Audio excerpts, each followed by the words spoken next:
ज्ञानतिमिरन्धस्य ज्ञानञ्जनशलाकया चक्षुरुन्मिलितं येन तस्मै श्रीगुरुवे नमः। श्रीचैतन्यमनोभीष्टं स्थापितं येन भूतले स्वयं रूपः कदा मह्यं ददाति स्वपदान्तिकं। वाञ्छाकल्पतरुभ्यश्च कृपासिन्धुभ्य एव च पतितानां पावनेभ्यो वैष्णवेभ्यो नमो नमः। जय श्री कृष्ण चैतन्य प्रभु नित्यानंद श्री अद्वैत गदाधर श्रीवासादि गौर भक्तवृंद। हरे कृष्ण कृष्ण कृष्ण हरे हरे, हरे राम राम राम हरे हरे। नमो विष्णुपादाय कृष्णपृष्ठाय भूतले श्रीमते भक्तिवेदांत स्वामिनिति नामिने। नमस्ते सारस्वती देवी गौरवाणी प्रचारिणे निर्विशेष शून्यवादी पाश्चात्य देश तारिणे। हरे कृष्णा। आप में से कितने लोग इसके पहले वाला सेशन अटेंड किए हैं? हाथ खड़ा करो। ओके, लगभग 90% लोग। तो हम सेशन 2 स्टार्ट कर रहे हैं। होपफुली सेकंड और थर्ड सेशन को ले लेंगे इसमें, अगर टाइम अलाउ किया तो। आज आई थिंक ड्रामा भी एक छोटा सा स्किट भी है इस लेक्चर के बाद, इसी चीज़ को प्रेजेंट करने के लिए, तो भक्त लोग के द्वारा होगा। तो चलते हैं।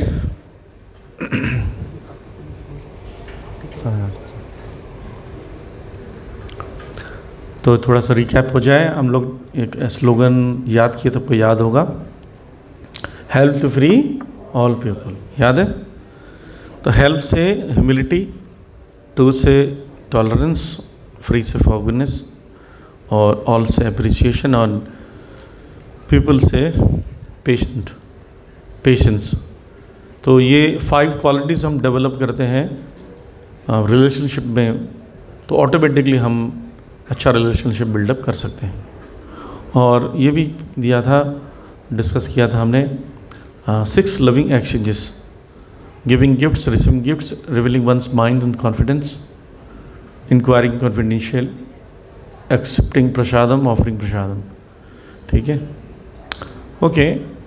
अब लास्ट सेशन में हमने क्या पढ़ा था, थोड़ा सा रिकैप करते हैं। ह्यूमिलिटी में जो फर्स्ट टॉपिक लिया था ह्यूमिलिटी, बाद में टॉलरेंस हम करने वाले हैं आज। तो ह्यूमिलिटी में हमने देखा था कि ये महसूस करना या याद रखना कि हमको ये रिलेशनशिप चाहिए, इसकी आवश्यकता है। ये फैक्टर अगर हमारे दिमाग में आ जाता है, ये व्यक्ति चाहिए, इसके बिना हम जीवन नहीं चलाएंगे, ये दिमाग में रहेगा तो रिलेशनशिप को मेंटेन करेंगे, झुक जाएंगे। अगर लगता है नहीं ये चले भी जाए कोई फ़र्क नहीं पड़ता, तब हम लोग रिलेशनशिप में खटास आना शुरू हो जाते हैं, हमारा एक्शन चेंज हो जाता है। राइट, जैसे कि जॉब का एग्जांपल लिया था। आप किसी जॉब में हैं और वो जॉब आपको चाहिए, आपको नीड है, उस दूसरा जॉब ऑप्शन में नहीं है, तो आप सहन करते हैं, झुक जाते हैं बॉस के सामने, नहीं? अगर आपको जैसे दूसरा जॉब मिल जाता है और अपॉर्चुनिटी मिल जाता है, तो आप क्या सोचते हो? नहीं ये जॉब छोड़ना है। तो फिर मैं जब हुंडई मोटर्स में था तो मेरे बगल सीट वाले बैठता था, उसको जॉब छोड़ने का जब समय आया तो उसकी घटना बताता हूँ। जब छोड़ने के समय आया तो उसने लेट आया ऑफिस में, 8 बजे का रिपोर्टिंग टाइम था, 8 to 8:05 जो होता है, तो वो 5 मिनट का मॉर्निंग मीटिंग होता है, वो मॉर्निंग मीटिंग में अटेंड नहीं किया उसने। वो 9:30 बजे आया। तो उसको बॉस ने पूछा लेट क्यों आए? बोलता लेट नींद खुला था। लेट नींद क्यों खुला? अलार्म नहीं है। बोले घड़ी नहीं है। बोले खरीद लो। बोलता पैसे दे दो। तो ये ना, ये छोड़ने वाला सिम्टम है। ऐसा लैंग्वेज जो होता है छोड़ने वाला होता है। तो बोलता सैलरी इतनी मिलती है, अलार्म का नहीं मिलता है, अलार्म घड़ी दे दीजिए, मैं कल से लगाऊंगा। तो वो समझ गया छोड़ने वाला। फिर मुझे उसने बताया कि ये छोड़ने वाला है, कुछ प्लान करो उसके लिए, दूसरा बंदा ढूंढो।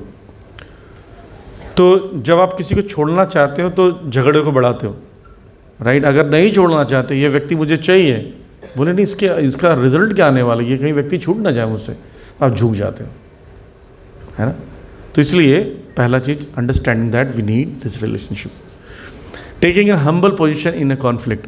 कॉन्फ्लिक्ट होगा, हमेशा होता रहेगा, ऐसा कोई सिचुएशन नहीं है कि नहीं होगा। एक बात मैं बताना चाहूँगी इससे संबंधित, जब एक चीज़ मान लेंगे कि हम सब डिफरेंट हैं, यहाँ देखें जितने लोग बैठे हैं हम सब लोग का आइज़, नोज़, ईयर्स, टंग, फेस, सब कुछ ये सबके पास अवेलेबल है भाई, लेकिन सबका डिफरेंट है। देखिए फिर भी डिफरेंट हम लोग सब लोग, क्योंकि वी आर इंडिविजुअल होने से इंडिविजुअल कॉन्शियसनेस है, इंडिविजुअल डिफरेंसेस कुछ ना कुछ दिखेंगे आप, क्वालिटीज़ भी अलग अलग है। तो जैसे आप सोचते हो कि डिफरेंट हैं, तो डिफरेंट होने की वजह से थोड़ा बहुत कॉन्फ्लिक्ट होगा। एक मत तो कहीं नहीं होता है, ना भाई बहन में होता है, ना सास ससुर में होता है, ना सास बहू में होता है, ना पति पत्नी में होगा, ना भाई बहनों की, कहीं नहीं होता। जब डिफरेंसेस हैं, अगर आपने समझ गया कि डिफरेंट है तो एडजस्ट करो। मैं एडजस्ट नहीं, मेरे समान वो क्यों नहीं बन रहा है, वो भी डिफरेंट है भाई, कैसे बनेगा आपके समान? वो डिफरेंट है, आप डिफरेंट हो। अगर वो भी ये बोलने लगे कि मेरे समान बन जाओ, तो कॉन्फ्लिक्ट होना शुरू हो जाएगा। इसलिए एक्सेप्ट करना मैं सीखा था, उसमें ग्रास का सीखा था, एक्सेप्टेंस। तो इसलिए कॉन्फ्लिक्ट होता है, मुझे व्यक्ति चाहिए इसलिए मुझे झुकना पड़ेगा, तो हम झुक जाते हैं, तो रिश्ता बच जाता है। नहीं तो क्या है, मैंने बताया, फैमिली धीरे धीरे जॉइंट फैमिली से न्यूक्लियर फैमिली, न्यूक्लियर फैमिली के बाद न्यूट्रॉन प्रोटॉन निकलना शुरू हो जाते हैं। नहीं होता है कि नहीं होता? देखिए आप देखिए, पहले एक फैमिली कैसी थी, एक में चाचा फूफा दाऊ तू सब लोग होते थे एक फैमिली में, सब बच्चों को पूरा प्यार मिलता था। माँ अपना रेस्ट भी करना है तो उस बच्चे को कोई संभाल लेता था। अब नहीं, अब आप बच्चे को खुद ही करिए, सब कुछ करिए, और आपको जॉब भी करना है तो फिर आया रखिए। ठीक, न्यूक्लियर फैमिली से वो कहते हैं। अब इस न्यूक्लियर के न्यूट्रॉन प्रोटॉन कैसे निकलते हैं? देखिए, बच्चा कमरे में खेल रहा है, मोबाइल दे दिया उसको, आप अपने इधर मोबाइल में यूज़ कर रहे हो, हस्बैंड इधर मोबाइल में यूज़ कर रहा है, वो कहीं घूमने जा रहा है, आप कहीं घूमने जा रहे हो, बच्चा कहीं चाइल्ड केयर में छोड़ दिया है। इसको बोलते हैं न्यूट्रॉन प्रोटॉन बनना। वो कभी रिस्पेक्ट नहीं करेगा बड़े होकर। तो अगर आपको लग रहा है कि मुझे चाहिए, ये व्यक्ति चाहिए, तो आपको सब कुछ एडजस्ट करना पड़ता है। नहीं, अगर मान लीजिए कोई फैमिली फंक्शन है तो आपको सब कुछ छोड़ना पड़ता है। किसी का बर्थडे सेलिब्रेशन हो रहा है या मैरिज हो रही है, पुराने ज़माने में लोग 4-4 दिन जाके मैरिज सेरेमनी अटेंड करके आते थे। नहीं गए, बाराती गए तो 3 दिन तक वहीं रुके हुए, खा रहे हैं पी रहे हैं आराम से, 3 दिन बाद आराम से जाते हैं, जब तक धक्के मार के नहीं निकालते। तो इस प्रकार से कॉन्फ्लिक्ट पहले भी था, अभी भी होगा और आगे भी होगा, लेकिन क्या है, झुकना पड़ेगा, उस हम्बल पोजीशन को लेना पड़ेगा। और always saying oneself as a servant of devotee, especially devotees की बात जब करें तो डिवोटीज़ के बीच में हम ये सोचते हैं सर्वेंट है। हर रिलेशनशिप में सर्वेंट का रोल होता है, हर चीज़ में। इवन भगवान के केस में भी देखोगे, भगवान से जब भक्त को प्रेम हो जाता है तो भगवान भी भक्त की सेवा करना चाहता है। आप देखिए यशोदा मैया माँ है, लेकिन वो भगवान से बढ़कर तो नहीं है, माँ है वो, लेकिन भगवान उनकी डांट भी खाने को तैयार है।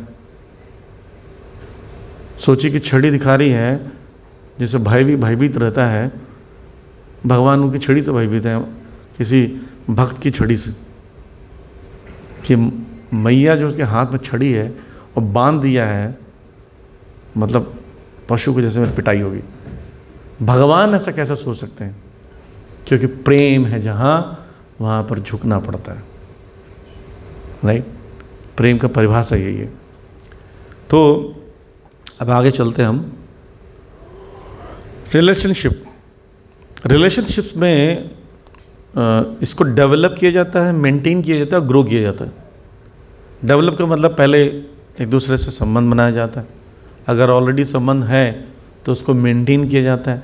सिर्फ मेंटेनेंस काम नहीं चलेगा, तो उसको ग्रो करने के लिए कुछ करना पड़ेगा। हमने बताया था, ग्राफ याद है, रिलेशनशिप का ग्राफ हाई रहता है, फिर धीरे धीरे धीरे लो आता है, क्योंकि आप एक दूसरे की कमियां देखने लगते हैं, झगड़े होने लगते हैं, है ना? याद है आपको? चॉकलेट्स का खुशबू, अगरबत्ती की खुशबू, याद है आपको? बाम की खुशबू। फिर एक समय के समझ में आता नहीं है इनको, इसके साथ एडजस्ट करना पड़ेगा भैया, नहीं तो हमारे बॉडी के आसपास अगरबत्ती लगा देंगे लोग, नहीं तो। राइट, एनीवे, तो इसलिए ग्रो करने के लिए कुछ एक्शन लेना पड़ेगा, कुछ एक्स्ट्रा करना पड़ेगा। पुराने ज़माने में घर में ऐसा होता था, कुछ आज कुछ अच्छा बना के खिलाते हैं, है ना, वाइफ करती हैं या मदर करती हैं। आप सब लोग छोटे हो तो याद होगा, घर में कुछ स्पेशल बनेगा आज, या हस्बैंड से या फादर हैं कुछ मार्केट से परचेज करके लाते हैं, आज ये बनाओ, या कुछ फ्लावर्स लेकर आ रहे हैं घर में, आज सजाओ घर को, कुछ स्पेशल होता है। तो ग्रो करने के लिए कुछ आपने एक्स्ट्रा क्या किया? ऐसे ही चल रहा है जन्म जन्मांतर तक रिलेशनशिप नहीं, कुछ एक्स्ट्रा करना पड़ेगा ग्रो करने के लिए। तो ग्रो करने के लिए सबसे बड़ा जो फैक्टर है वो है एक दूसरे की लाइक और डिसलाइक को जानना, ठीक है, और उसको समझना, और समझकर उसको हेल्प करना। ये भी हमने थोड़ा डिस्कस किया था, लेकिन हम आज ना एक्टिविटी के फॉर्म में करेंगे, ठीक है, समझेंगे। आपके बगल में ही जो भी लोग बैठे हैं, आप जानते हैं तो ठीक है, नहीं जानते तब भी ठीक है, आज जानने की कोशिश करेंगे, ठीक है। आपके बगल में जो बैठा है, जस्ट आपके बगल में कोई नहीं बैठा, भूत होकर बैठा हो तो कर सकते हैं। तो जिसके बगल में नहीं बैठा वो किसी के बगल में बैठ जाएं जाकर, और आपको हम सिर्फ 5 मिनट का एक्टिविटी कर रहे हैं। क्या करना है? Try to understand like dislike the food, music, play, singer, devotee. And next time कब मिलने वाले हैं? नेक्स्ट टाइम इस क्लास में मिलने वाले हैं ऐसे नहीं सोचना, कभी और कहीं भी मिलना चाहते हैं तो हम एक्टिविटी कर सकते हैं। क्लियर है पॉइंट मैंने बताया? ठीक है, ओके, तो प्लीज़ स्टार्ट। आप एक व्यक्ति को चुन लीजिए जिससे आप एक दूसरे से रिलेशन बनाइए। अगर आप दूसरे जानते हैं तो ओके, फिर भी और भी जान सकते हो, जो उन्होंने बताया लाइक डिसलाइक। पूछना पड़ेगा आपको कि आपको क्या पसंद है खाने में, हो सकता है अपने जीवन में कभी पूछा ना हो, राइट? Please start.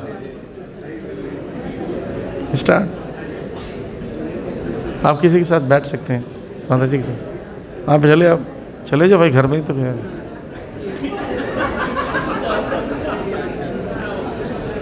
आज कई हस्बैंड्स पूछेंगे पत्नी से तुम्हें खाने में क्या पसंद है। माय गॉड,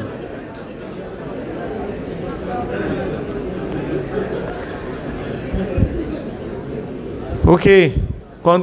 पूछो भाई, दोनों बगल में बैठे हैं हस्बैंड वाइफ।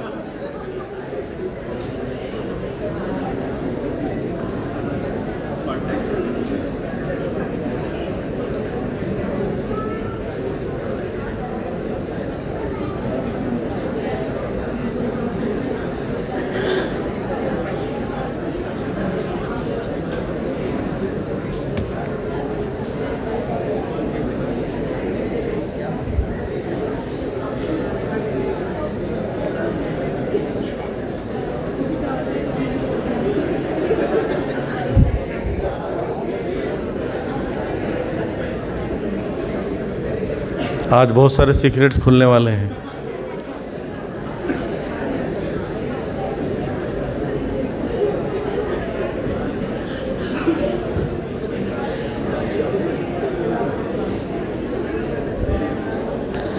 वो हम पूछने वाले हैं, याद रखना, ठीक है, आपके पार्टनर का।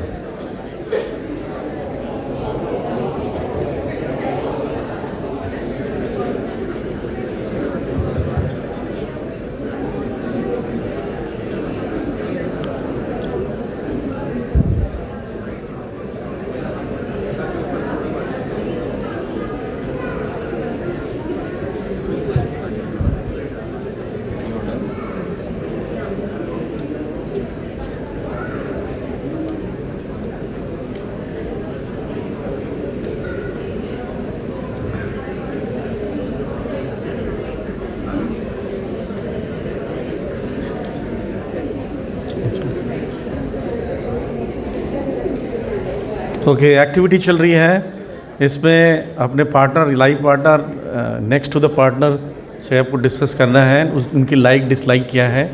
Food, music, place, singer, devotee, like dislike जानना है। कॉन्टैक्ट नंबर तो होगा ही आप लोग के पास में।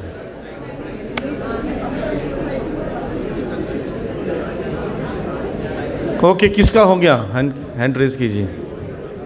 नहीं हुआ? अरे पूरे खानदान दादा बाबा का नाम तो पता नहीं कर रहे हो?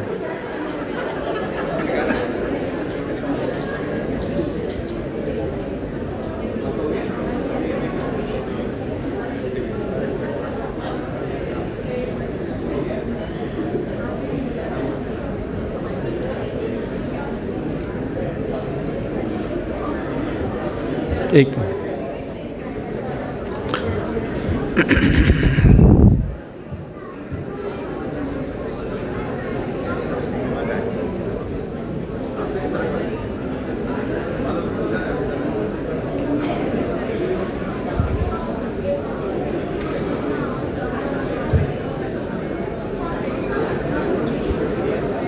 ओके, हो गया है समय। कोई शेयर करना चाहता है अपने आसपास के किसी व्यक्ति का पसंद नापसंद आपने जाना, या किसी नए व्यक्ति को आपने जाना है? एनीवन? हैंड रेज के, हाँ, यस, माइक दीजिए, सब लोग सुनिए ध्यान से।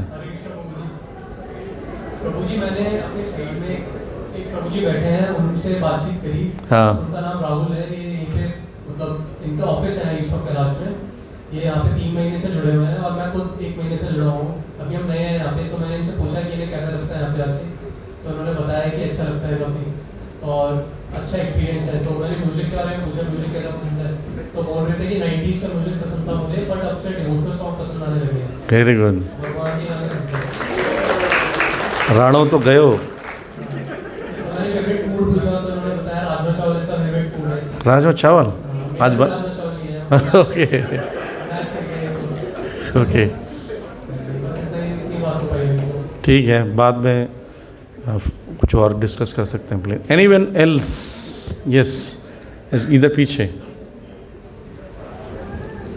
कृष्णा प्रभु जी मेरे साथ बहुत अच्छे भक्त हैं और मैं पहली बार उनसे मिला और उनका नाम भी बड़ा सुंदर है, श्याम सुंदर बंसल। हरी बोल। श्याम सुंदर, यस, कालराज, श्याम सुंदर कालराज। सो प्रभु जी यहाँ पे अभी 5 या 6 सेशन से आ रहे हैं और उनको बहुत अच्छा लग रहा है एंड बहुत अच्छा मेंटल पीस भी लग रहा है। ही लाइक्स रिलीजियस म्यूजिक, भजन उनको बड़े अच्छे लगते हैं, कीर्तन अच्छा लगता है और खाना पीना घूमना भी अच्छा लगता है and he wants to continue coming here and I have taken his number and we plan next time हम फोन पे बात करके फिर और आगे। Hari bol, very good. Okay, who else? कौन बताना चाहता है? यस। हरे कृष्ण प्रभु जी, मेरी वाइफ सुमित्रा, इनको पसंद है फूड में छोले भटूरा। बनाना पड़ेगा आपको, लग रहा है, छोले भटूरे। म्यूजिक लाइक कीर्तन उनको अच्छा लगता है, लेकिन इसमें शिमला गाना है इनको। शिमला? अभी कुछ हुआ था ना शिमला में? ओके। एंड सिंगर में कीर्तन से अच्छा लगता है, इमोशनल रोजी का कीर्तन अच्छा लगता है। ओके, एंड डिवोटीज में devotees good. Okay, who else? इधर से कोई? राज को राज रहने दो। हाँ, इधर माता जी कुछ बताना चाहते, अब बताइए। मेरे साथ निर्मल यशोदा माता जी बैठी हैं और वेरी नाइस डिवोटी। मैं इनको पिछले 3 साल से जानती हूँ। मैं 3 साल हो गए मुझे जुड़े हुए यहाँ पे। दो I am member of ISKCON for last 32 years, but actively involve last 3 years से हूँ। तो माता जी को खाने में मटर पसंद है, म्यूजिक बहुत पसंद है। दैट इज वेरी ऑब्वियस क्योंकि इनके सन इन लॉ हाँ बहुत अच्छे कीर्तनी हैं। और माता जी भगवान जी के लिए पूरा ज्वेलरी बनाती हैं। जय। और इनको माउंटेन्स बहुत पसंद है, काठमांडू इनको बहुत पसंद है। फ़ोन नंबर इनका मेरे पास ऑलरेडी कॉन्टैक्ट लिस्ट में है तो मैंने पूछा नहीं। और नेक्स्ट टाइम इनके साथ मीटिंग हम कल मिलने वाले हैं सेवा में। हरी हरी जय, वेरी गुड। ओके, इधर से, हाँ यहाँ एक माता जी।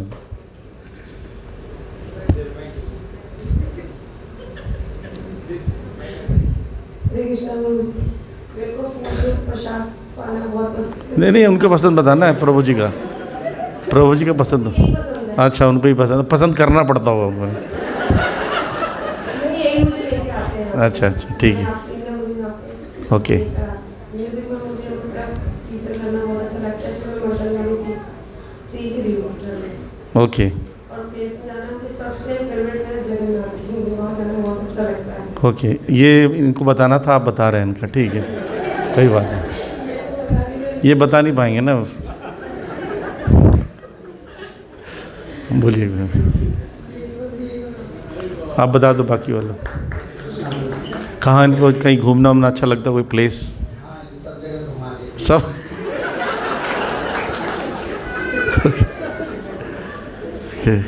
ठीक है, और कुछ? बस मंदिर आने पसंद है। वेरी गुड, ओके, एक और लेंगे, कोई अगर शेयर करना चाहता है पीछे।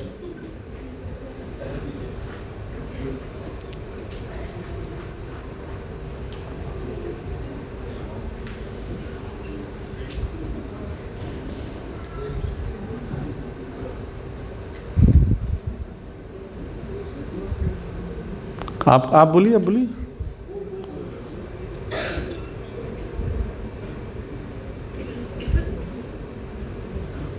हरे कृष्णा प्रभु जी, यहाँ पास में जो मित्र मिले वो मेडिकल स्टूडेंट हैं, MBBS कर रहे हैं, और इनका जो फेवरेट फूड है वो छोले भटूरे बताया उन्होंने, ठीक है, दिल्ली आए, और प्लेस बताया वृंदावन, ऑफन जाते रहते हैं, और फेवरेट सिंगर अरिजीत सिंह बताया उन्होंने। उसने भी थोड़े भगवान के गाने भी गाए हैं, ठीक है, अरिजीत सिंह, और devotee of Shri Krishna, he's been here active for 2-3 years. जय, गुड, ओके, एक और डिवोटी इधर बीच में हाथ खड़ा किया था।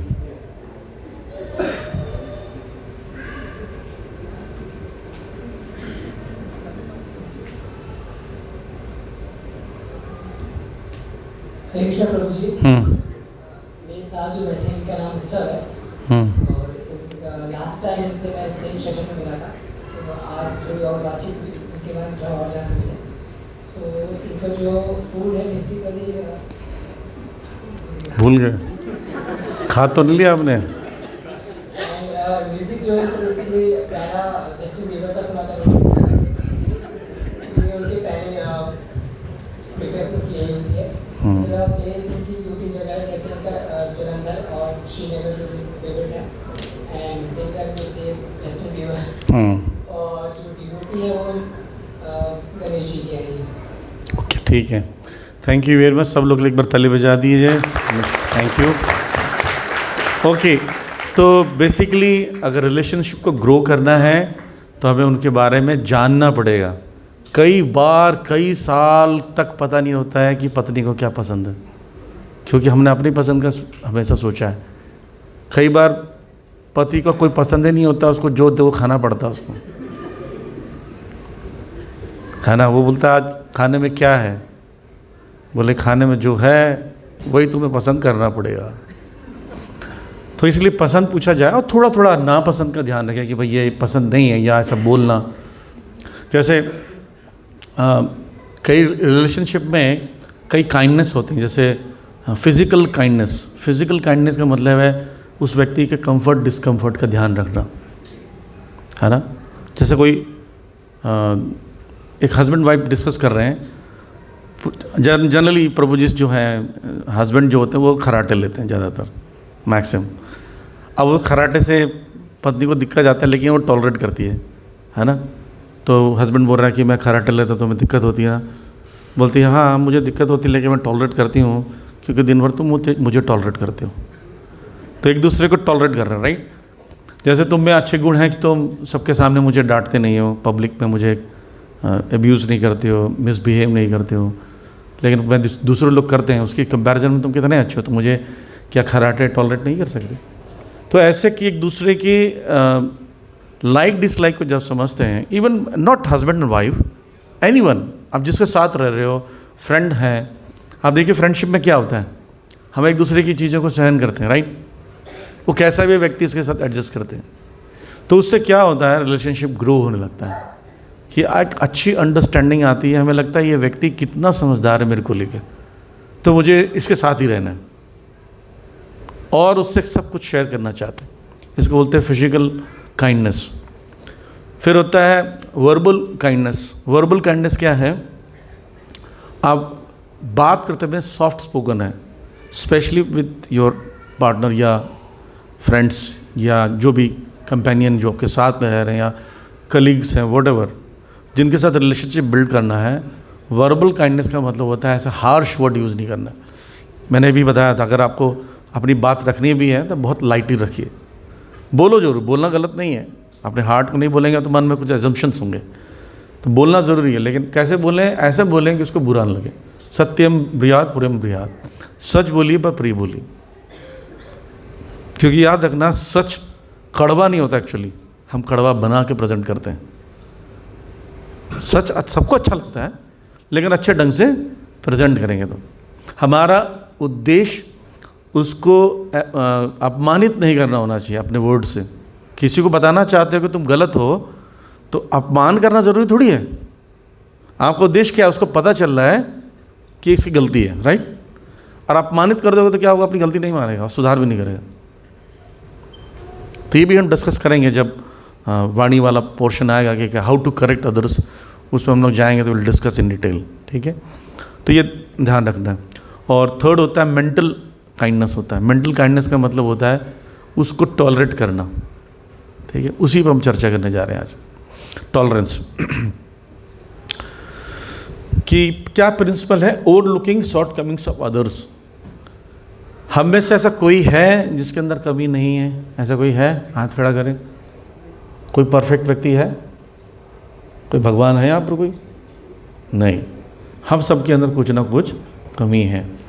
हो सकता है कि दूसरे के अंदर जो कमी है उसमें आप हो सकते हैं परफेक्ट हैं, लेकिन आपके अंदर जो कमी हो सकता है वो परफेक्ट हो। वो आपको टॉलरेट कर रहा है तो आपको भी टॉलरेट करना पड़ेगा, ठीक? तो ओवरलुक मतलब नज़रअंदाज करो। कोशिश करना चाहिए वो कमियों को नज़रअंदाज कर दीजिए जिससे कोई डैमेज नहीं होने वाला। हम क्या चाहते हैं पता है? ये जो मेरे साथ पर्सन है ना, ये परफेक्ट बन जाए। अपने आप को नहीं देख रहे हैं, वो पर्सन परफेक्ट बन जाए। मेरे लिए परफेक्ट व्यक्ति चाहिए या मेरे जैसा बन जाए, ऐसा ज़रूरी नहीं है। हमने चर्चा किया था वो जैसा है वैसे एक्सेप्ट करो, तब रिलेशनशिप अच्छा बनेगा। इसलिए क्या करना पड़ेगा? उनकी कमियों को नज़रअंदाज करना पड़ेगा। वो कमियां जो किसी को डैमेज नहीं करी एटलीस्ट, और जो डैमेजेबल है कि डैमेज कर रही है किसी न किसी एंगल से, उसको बैठ कर अच्छे से डिस्कस करना पड़ेगा, बहुत प्रेम से, राइट?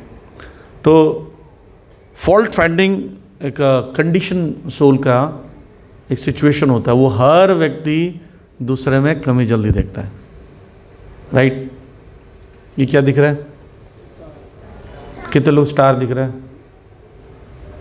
दिख रहा है स्टार, लेकिन आपने पूरा ब्लैंक वाइट बोर्ड नहीं देखा। क्या दिखा? सिर्फ स्टार। पूरे कपड़े में अगर सब कुछ ठीक है, एक कहीं दाग लगा है, बोलिए दाग क्या लगा? देखते हैं बचपन में बच्चों को यहाँ काला टीका लगा देते हैं बड़ा सा। किस लिए लगाते हैं? बच्चों को नज़र न लगे, काला टीका में सीधा नज़र जाए। ट्रक के पीछे लिखे रहता है बुरी नज़र वाले तेरा, राइट?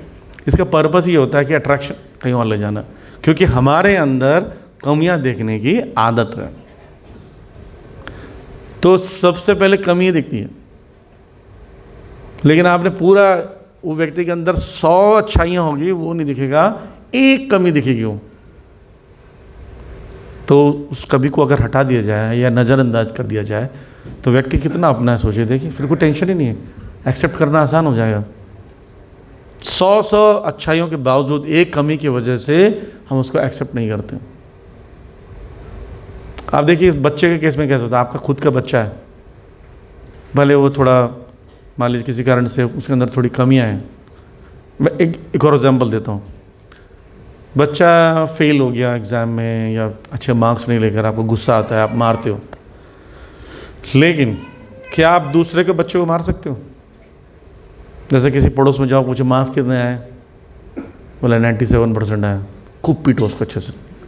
98 क्यों नहीं है भाई तेरे? वो पड़ोस वाला बोले क्यों मार रहे हो मेरे बच्चे को? बोले अंकल जी 1 मिनट, इसका मार्क्स कैसे कम आ गए? बोले तुम कौन हो मारने वाले? कोई भी है, मार्क्स कम नहीं आना चाहिए। आप ऐसा कर सकते हैं? नहीं। क्यों नहीं कर सकते? आपका बच्चा नहीं है, अपने बच्चे को एडजस्ट कर लेते हैं हम लोग, राइट? सिमिलरली अगर आप उसको अपना मानते हो तो उसकी कई कमियों को बर्दाश्त करो, एडजस्ट करो,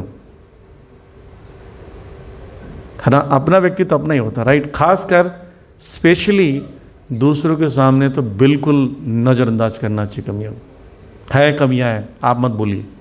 मैं एक सही घटना बताता हूँ। जब मैं ग्वालियर में था, मार्केट में कुछ शॉपिंग करने गया, तो वहाँ से मैं निकल रहा था तो मैंने देखा एक व्यक्ति था, वो साइकिल में था और उसका बेटा चला रहा था, पीछे फादर बैठे हुए थे, गांव के लोग थे। गांव के लोगों को देख के एक व्यक्ति के साथ कुछ टक्कर से मारा, कुछ झगड़ा हुआ, तो इसकी भी गलती थी, बेटे की गलती थी। पिताजी गए, उतरे साइकिल से और आके उससे लड़ने लगे, तुम्हारी गलती, तो कैसे कर दिया तुमने? बच्चा बड़ा खुश हुआ कि पापा मेरे तरफ से लड़ रहे हैं। लड़ के उसको, व्यक्ति को, उस गाड़ी वाले को भगा दिया। पर जैसे ही गाड़ी वाला गया पीछे में और एक थप्पड़ मारा बेटे को, बोला बेटा तुम्हारी गलती थी। बोले पिताजी अब तो वहाँ कुछ और ही बोल रहे थे। बोला क्योंकि बेटा वो दूसरा व्यक्ति था, उससे मैं तुम्हें बचाऊंगा, तुम मेरे व्यक्ति हो, पर तुम्हारी गलती मैं तुम्हें बताऊंगा।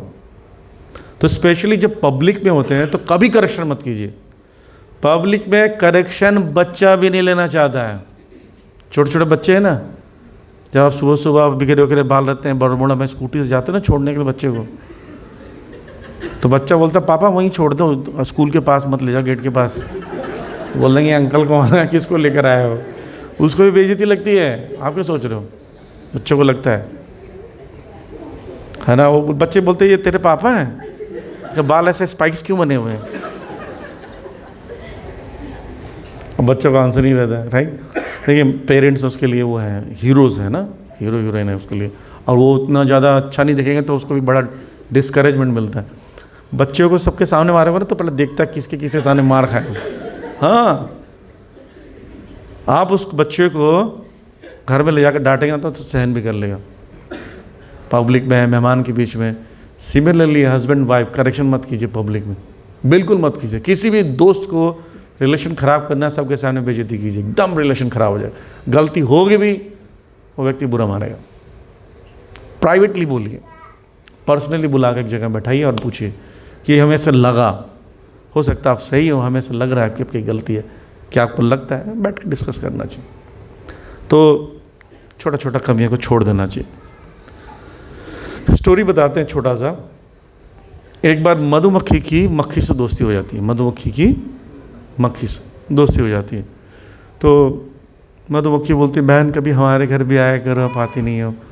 बोलती है हाँ मैं आऊँगी, कभी बुलाया नहीं आपने। बोले हमारी भी गलियाँ आओ, जो फूलों की गलियों में। तो वो जाती है, बोलती है मक्खी बोलती है वहाँ जाऊँगी तो सुंघा देगी मुझे सुगंध खुशबू, मेरा तो लाइफ ही बर्बाद हो जाएगा। क्या करूँ? सोचती हूँ कुछ ना छोटा सा मल नाक में फंसा के चलती हूँ कि वहाँ पर ना सिर्फ खुशबू सेंट वेंट आएगा, fragrance, you know I don't like fragrance. तो एनीवे वो चले जाती है वहाँ पर और लगा के जाती है। उसको लगता है यार खुशबू इतना सूंघने पर इसके अंदर कुछ चेंज क्यों नहीं आ रहा, जरूर कुछ गड़बड़ है। तो वहीं कुछ वो खाते होंगे, शायद कुछ खा पी रहे होंगे, तो उससे से मैं उन्होंने ध्यान से देखा तो मक्खी के नाक में कुछ लगा हुआ है। Oh my God, what is this? तो मक्खी को बोलती है ऊपर देखना। जैसे देखते उसके नाक में कुछ लगा, गड़ा देती है, छींक आती है, वो मल गिर जाता है। और पहली बार जब सुगंध आता है मक्खी को बेहोश हो जाती है, ना अच्छा कभी सूंघा ही नहीं उसने, बेहोश हो जाती है। फिर उसको बोलती है ये क्या था? तो बोली खुशबू थी। तो बोलती हाँ। बोली पहले क्यों नहीं दिया? बोले क्यों तुम्हारी आदत थी गंदगी में रहने की। हमारी आदत क्या होती है? मक्खी की आदत क्या है? घाव में बैठना, गंदगी में बैठना। मधुमक्खी का काम क्या है? फूलों पे बैठना, मिठाइयों में बैठना, स्वीट्स पे बैठना, शुगर कैंडी में बैठना। तो हमारा मन जो है अगर गंदा है तो सिर्फ कमियां देखेगा, और हमारा मन अगर शुद्ध है तो अच्छे में अच्छी चीज़ को देखेगा। आप लेना क्या चाहते हो किसी के अंदर से? किसी चीज़ को एडॉप्ट क्या करना चाहते हो अपने लाइफ में? अच्छी चीज़ें, खराब चीज़ें। जैसे आप मान लीजिए मार्केट में जाते हो, माताएं समझ जाएंगी, सब्जी खरीदने जाते हो, भिंडी खरीदने जाते हो, भिंडी, तो भिंडी को चुनाव करते नहीं होते? कैसे चुनाव करते हैं भिंडी का? तोड़ के देखते हैं हर चीज़ को, जैसे परवल दबा के देखते हैं, लौकी को नाखून गड़ा के देखते हैं, अच्छा नहीं, ये भी अच्छा नहीं, हाँ ये अच्छा है, राइट? ऐसे करते हैं हम लोग का, हर चीज़ों का अपना एक एक्सपीरियंस होता है। मेरी मदर बचपन में ले आती थी, सिखाती थी ऐसे करो। एनीवे, तो आप क्या करते हो, सब्जियों के बीच में से अच्छी सब्जी चुरा कर, छुपा कर, या जो भी खरीद कर अपने पास रख लेते हो। आप सोचो, सब्जी के केस में भी आप अच्छी सब्जी चुन रहे हो, और जब अपने लाइफ पार्टनर की बात आती है तो उसकी खराब चीज़ें चुनने लगते हो। माय गॉड, ये क्या तरीका है? तब क्या है, अच्छी चीज़ें चुनने के लिए लालच रहना चाहिए। याद करना, जब अच्छे क्वालिटीज़ को अप्रिशिएट करोगे ना, तो वो व्यक्ति अपने अंदर की कमियों को सुधारने के लिए प्रैक्टिस करेगा। जैसे मान लीजिए एक हस्बैंड वाइफ दोनों बहुत प्रेम करते हैं एक दूसरे से, और समय आता है भोजन का, तो उस दिन खाना में जब सुबह सुबह ब्रेकफास्ट का समय आता है, तो जब प्लेट खोलता है तो उसमें देखता है टोस्ट रखा है ब्लैक कलर का, ब्लैक टोटल जला हुआ। तो बोलता वाह black colour, I like black colour. काटता उसको, टोस्ट को खाने लगता है, और दूर में पत्नी बैठी रहती, रोने लगती है, रोते रोते दूसरे कमरे में चल जाती। बेटी बैठी देख रही है, और पिताजी उसी में ही मक्खन लगा रहे हैं और खा रहे हैं बड़े चाव से। बोलती पापा आप ये जला हुआ खा रहे हो? बोलती हाँ, जला हुआ टेस्ट अलग होता है बेटा। बोलते लेकिन मम्मी कब पर गुस्सा नहीं आ रहा है? बोलते देखो बेटा, मम्मी दिन भर घर का काम करती है, दिन भर मेहनत करती है, तो कभी उससे गलती हो जाए तो इट्स ओके, जला हुआ कभी कभी खाना चाहिए। मम्मी मम्मी रो क्यों रही है फिर, आप तो खा ही रहे हो ना। मतलब मम्मी से पूछो जाकर। तो मम्मी से पूछते मम्मी आप क्यों रो रही हो? बोलते पापा दिन भर मेहनत करके आते हैं, और मैं अच्छा सा ब्रेड नहीं दे सकती, अच्छा खाना नहीं दे सकती, मैं जला हुआ रोटी दे रही हूँ, जला ब्रेड दे रही हूँ, मैं कितनी बेकार हूँ। दोनों अप्रिशिएट किए तो अपनी अपनी कमियों को देख लिया, राइट? जब आप कमियां दिखाते हो तो क्या बोलते हैं, क्या मैंने ये नहीं किया तुम्हारे लिए, क्या मैंने तुम्हें ये नहीं किया, मैं तो साल से काम करे कोई कुछ अच्छा नहीं बोलते हो। जब थोड़ी कमी होता है थोड़ी कमी दिखाते हो, झगड़ा होता है ना? सब लोग अपनी पत्नी को दिखा रही हैं, राइट? अप्रिशिएट करो, जहाँ भी जिस रिलेशनशिप को बिल्डअप करना है, ग्रोथ करना है, उसका अप्रिशिएट करो। देखिए बच्चों को अप्रिशिएट करोगे ना, वो ज़्यादा ग्रोथ करते हैं, एंथुसियास्टिक रहते हैं। डिवोटीज को जब अप्रिशिएट करते हैं, वाह क्या कीर्तन गाया। मैं एक बार कीर्तन गा रहा था, तो मैं एक्चुअली अच्छा नहीं गा रहा था मेरे हिसाब से, मुझे पता है कि मैं गड़बड़ गाता हूँ, बहुत अच्छा नहीं गाता हूँ। मैं गा रहा था, तो कीर्तन के बाद एक भक्त आए, बोले क्या वॉइस है, बहुत बढ़िया। मतलब यार करेक्शन का शुरू हो गया, समय लग रहा है अभी कुछ बोलने वाले। बोलते ना आप थोड़ा प्राणायाम कर रहे हो, अच्छा रहेगा। मैं बोला प्रभु जी, यस प्रभु जी, मैं प्रैक्टिस करूँगा कीर्तन का। तो उन्होंने मुझे ये नहीं बोला बेकार कीर्तन गाया हो, क्या बोला बहुत अच्छा वॉइस है, ये नहीं बोला कीर्तन अच्छा गाया हो। आपकी वॉइस अच्छी है लेकिन प्रैक्टिस करोगे तो कीर्तन भी अच्छा गाओगे, इनडायरेक्टली बोला। तो उन्होंने मुझे करेक्शन किया, बहुत बेटर वे में किया, प्यार से किया। शॉर्टकमिंग्स को ओवरलुक करना बेटर है, करेक्शन की ज़रूरत है, उसके लिए कंस्ट्रक्टिव वे में तो अप्रिशिएट करके उसको करो। इसको बोलते हैं ग्लोरीफाई, क्लेरिफाई, ग्लोरीफाई। फिर से बोलिए, ग्लोरीफाई, क्लेरिफाई, ग्लोरीफाई। एक और बार, ग्लोरीफाई, क्लेरिफाई, ग्लोरीफाई।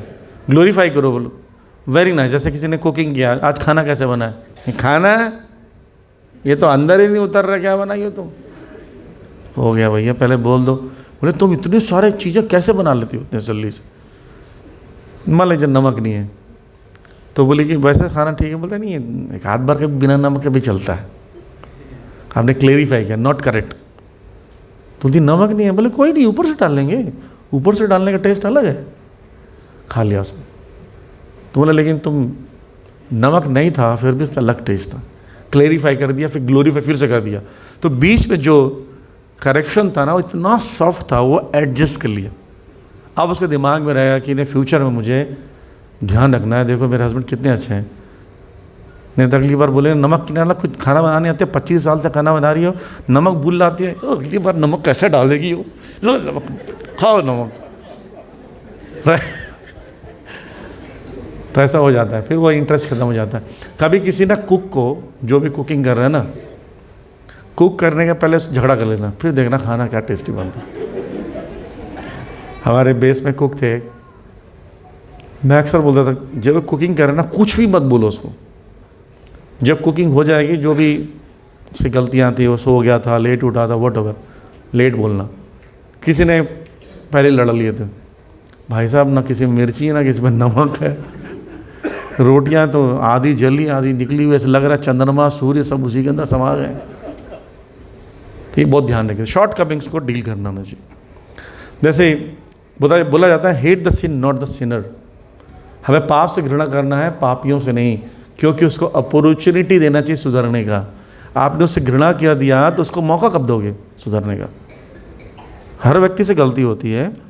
जब भगवान हमारे हजारों गलतियों के बाद भी हमें एक्सेप्ट कर रहे हैं, कितने जन्म जन्मांतर से भगवान को भूल चुके हैं, देखिए भगवान का स्मरण नहीं करते। वैसे पागल लोग भी बोलते हैं भगवान कुछ नहीं होते। जैसे आपका बेटा बोले पिताजी कुछ नहीं होता, पिताजी बोले बेटा देखो मैं यहाँ खड़ा हूँ, बोलते नहीं तुम नहीं हो, तुम निराकार हो पिताजी।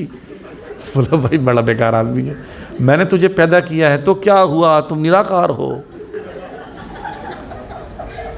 तो पसंद करेंगे पिताजी, लेकिन घर से निकाल लेंगे, निराकार है, जा बेटा तुझे जायदाद से बेदखल करता हूँ, तू भी निराकार है। लेकिन भगवान ऐसे नहीं करते हैं। भगवान हमेशा सूरज की रोशनी, वर्षा, हवा, पानी, भूमि में से उगने वाली चीज़ें, पुष्प आदि सब प्रोवाइड कर रहे हैं। देखिए कि जो भगवान मानता नहीं मानता उसको भी दे रहे हैं, कोई भेदभाव नहीं है। तो इसी भगवान हमसे घृणा नहीं कर रहे हैं, हमारा जो गलत कार्य है उससे घृणा करके हमें करेक्शन करते हैं, पनिशमेंट देते हैं, पर हमसे घृणा नहीं करते। गवर्नमेंट भी नहीं करती थी, गवर्नमेंट किसी मुजरिम से घृणा नहीं करती है, उसको सज़ा दे के सुधारती है, जेल में डाल के सुधार केंद्र में। तो घृणा मत करो, घृणा करके तो किस किस से घृणा करोगे, किस किस की कमियों से घृणा करोगे, आगे जाके सबको छोड़ना पड़ेगा, आप खुद अकेले हो जाओगे। Right, okay. तो हमें क्या करना है, फोकस ऑन गुड, अच्छी चीज़ों पर फोकस हो जाइए। जैसे special in case of devotees का जो लाइफ होता है, सबसे अच्छा गुण होता है वो सरेंडर्ड होते हैं कृष्ण के लिए। अब एक एक्सपीरियंस बताता हूँ आप सब लोगों को, हुआ होगा और नहीं हुआ तो शायद होगा। अब मंदिर में आते हैं तो कुछ लोग आपको पसंद नहीं आते मंदिर के, ऐसा होगा, कभी कभी ऐसा होता है। श्रील प्रभुपाद जी जब बॉस्टन में थे, बॉस्टन में एक मंदिर है, वहाँ पे एक लेडी आई और नए नए ब्रह्मचारी बने थे, जो पीले कलर के पहनते ब्रह्मचारी थे। वो माता जी के सामने कुछ डांस कर दिया से, कुछ बेचारे डिस्टर्ब हो गए, एजेड थी वो बड़ी गुस्से से एक लेटर लिखा प्रभुपाद जी को, आपके मंदिर में आए कैसे बिहेव करते हैं, ऐसे कोई होता है क्या? तो प्रभुपाद जी ने लेटर लिख के बोला आई एम वेरी सॉरी कि मेरे शिष्यों ने ऐसे मिसबिहेव किया आपके साथ, पर मैं बताना चाहूँगा कि वो लोगों ने अपना पूरा जीवन दिया है कृष्ण को, जो आप नहीं दे सकती। उनके अंदर ये गुण है। और जहाँ तक आदतें हैं, समय के साथ आदतें सुधर जाएंगी, हैबिट धीरे धीरे सुधर जाती हैं, पर सरेंडर कहाँ से लाओगे इतना? कृष्ण एक शरणम, वो कहाँ से लाओगे? वो आप नहीं कर सकते जो उनके अंदर है। वो लेडी को बहुत समझ में आया, वो उसने फिर एक लेटर लिखा, सॉरी लेटर लिखा। तो ऐसे ही आप देखिए कि कोई व्यक्ति आपके लिए समर्पित है, भगवान के लिए समर्पित है, भक्तों के लिए समर्पित है, तो बाकी सब धीरे धीरे सेकेंडरी क्वालिटीज़ अपने आप आ जाएंगे, अपने आप आती। जैसे एक वैष्णव के अंदर 26 गुण होने चाहिए, लेकिन वो सरेंडर है ना तो 25 गुण उसके पीछे पीछे भागेंगे, क्योंकि आप सिखा दोगे। जैसे स्टूडेंट है, टीचर के प्रति बड़ा समर्पित रहता है, तो टीचर उसको सब सिखा देता है। और समर्पित नहीं, पीछे बैठ के बैंक बेंचर बन के जहाज़ बना रहा है, फेंक रहा है, तो क्या सीखेगा? कुछ भी सिखाएंगे सीख नहीं सकता। तो सरेंडर होना ज़्यादा ज़रूरी है। अगर रिलेशनशिप में एक दूसरे के लिए सरेंडरनेस है, एक दूसरे के प्रति समर्पण की भावना है, तब एक दूसरे का करेक्शन लेने को तैयार हो जाएगा।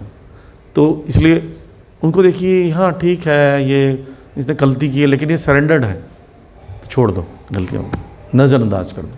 ठीक। एक गुण होता है इडियोसिंक्रेसिस, सुना है नाम?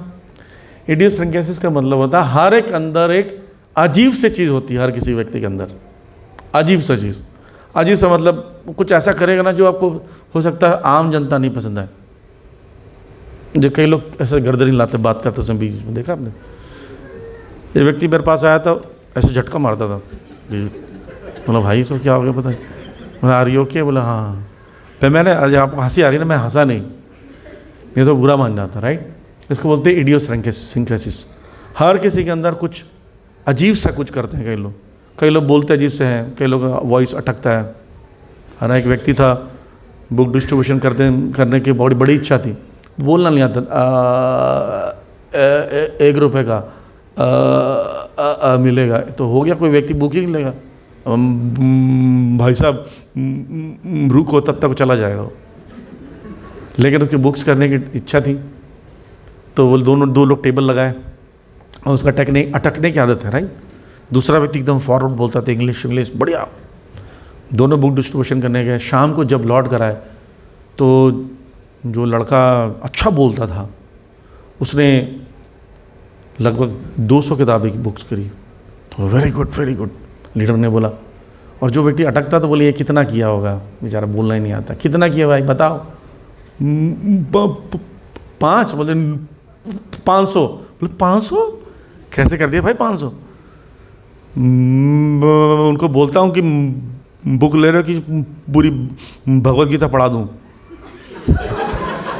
तो बोलते नहीं भाई ये पूरी भगवत गीता पढ़ाओगे वो परेशान हो जाएंगे, तो बुक ले लो। तो सबके अंदर एक अवगुण होता है, इडियोसिंक्रेसिस कहते हैं, पर वो कभी कभी दूसरों की हेल्प भी कर सकता है, राइट? एनीवे जस्ट जोक है। तो एक कमियों को जब देखते हैं, बताते हैं चैतन्य महाप्रभु के समय में एक राजा हुआ करते थे। उनका जो पुत्र था वो बहुत अय्याशी करता, एंजॉय करता। प्रताप रुद्र का पुत्र पुरुषोत्तम जना उस प्रकार का व्यक्ति था।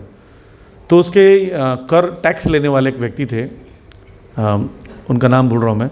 तो वो उनका काम, वो क्या करते, टैक्स लेते थे। और एक बार उन्होंने क्या किया, टैक्स को एंजॉय करने के लिए खर्च कर दिया, उधर नाच गाना देखने में, एंजॉय करने में उधर खर्च कर दिया। तो सोचा बाद में टैक्स आएगा उसमें दे दूंगा, अपने सैलरी बाद में नहीं लूँगा, ऐसा सोचा। लेकिन टैक्स का कलेक्शन करने के जब प्रताप रुद्र के पुत्र आए पुरुषोत्तम जना, तो बोले टैक्स का पैसा कहाँ है? तो बोले अभी नहीं मिलेगा, बाद में दूंगा।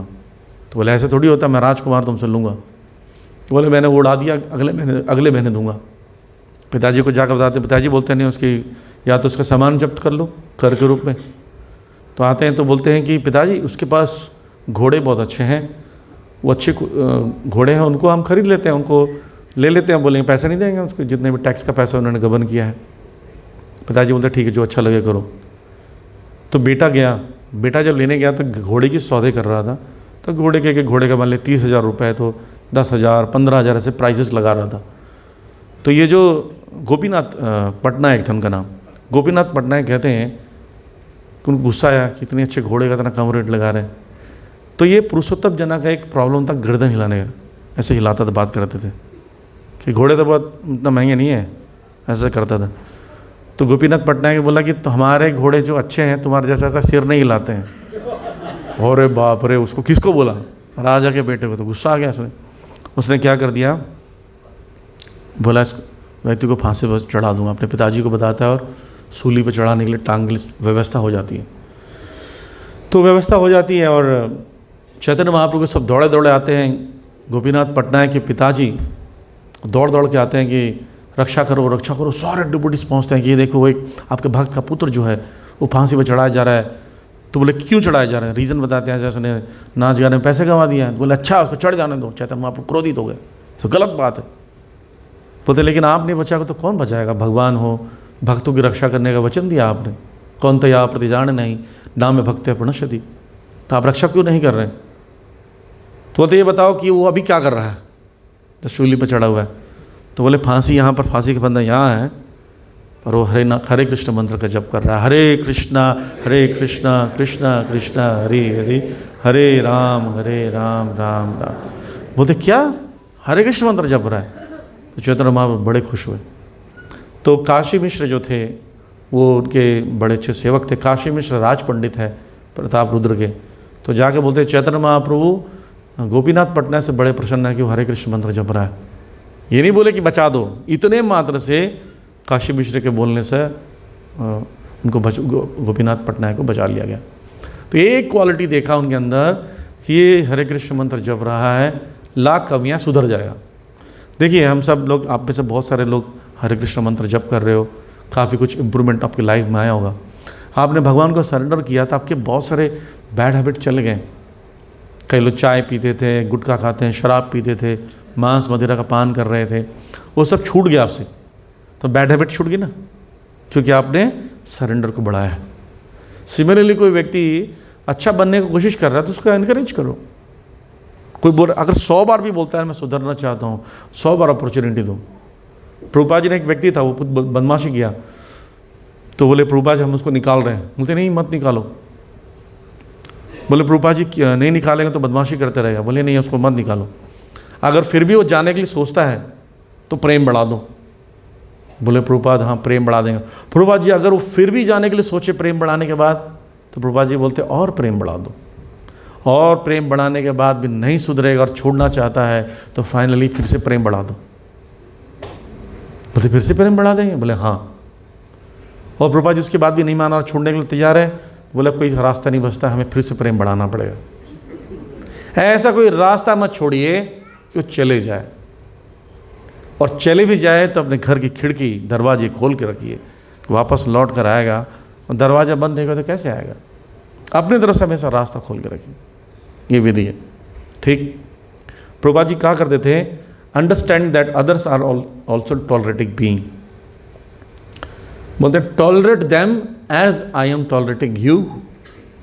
एक व्यक्ति ने पूछा था 3-4 साल पहले इस सेमिनार में कि वो डिवोटी का, बोले प्रभु जी मैं एक टिकट खरीदा ट्रेन का और अपनी सीट पर जाके बैठता हूँ, दूसरा व्यक्ति आकर झगड़ा करता है मेरे से, मैं तो सही हूँ ना, मैं क्यों नहीं झगड़ूँ उससे, उसकी गलती है। मैं घटना बताता हूँ। मैं एक कुर्ला एक्सप्रेस आता है, कुर्ला से मुंबई जाती ट्रेन, तो एक स्थान है आप देखेंगे दुर्ग स्टेशन है छत्तीसगढ़ में, वो दोनों एक साथ मिलती हैं वहीं पर। तो एक व्यक्ति वो चढ़ा जो कि उसको जाना था कुर्ला, वो उतरा, चाय खरीदा और बॉम्बे वाली ट्रेन में चढ़ गया। दोनों ट्रेन ऐसी थी, वो चढ़ा, उसने दिशा समझ नहीं आया कहाँ चढ़ना है, तो जिस ट्रेन से चढ़ा उतरा था उस ट्रेन में जहाँ चढ़कर हमारी वाली ट्रेन में चढ़ गया। हमारी सीट पर आके बोलता भाई आप लोग कहाँ पर कैसे बैठे हो? तो बोला आप कौन है? वो सब तो ठीक है, मेरी पत्नी बच्चे कहाँ हैं? तो बोला मुझे क्या पता। बोलते सीट मेरी है। उसने कहा इतना कॉन्फिडेंस से बोल रहा था। बोला भाई अभी तो हम चढ़े हैं हमारी सीट वेट देखे। तो बोलते नहीं ये मेरी सीट। और ट्रेन चल पड़ी, चल रही हो, झगड़ा कर, हम भी झगड़ा कर रहे हैं, हमारी सीट, वो बोलते हमारी सीट है। टिकट दिखा रहे दोनों की, वही सेम बोगी सेम सीट। अब टिकट कोई चेक नहीं कर रहा है, वो आप पैकेट डाउन है, ट्रेन नंबर कोई चेक नहीं करता जनरली। जो पैसेंजर्स होता है सीट चेक करते हैं बस। झगड़ा हुआ, बढ़ता गया, वो फिर आया व्यक्ति, वो टीसी आया, टीसी ने चेक किया, बोला भाई साहब आपकी पत्नी बच्चे तो चले। बोले कहाँ चले? बोले वो वाली ट्रेन में चले। बोले कौन सी ट्रेन में चले? यही ट्रेन है।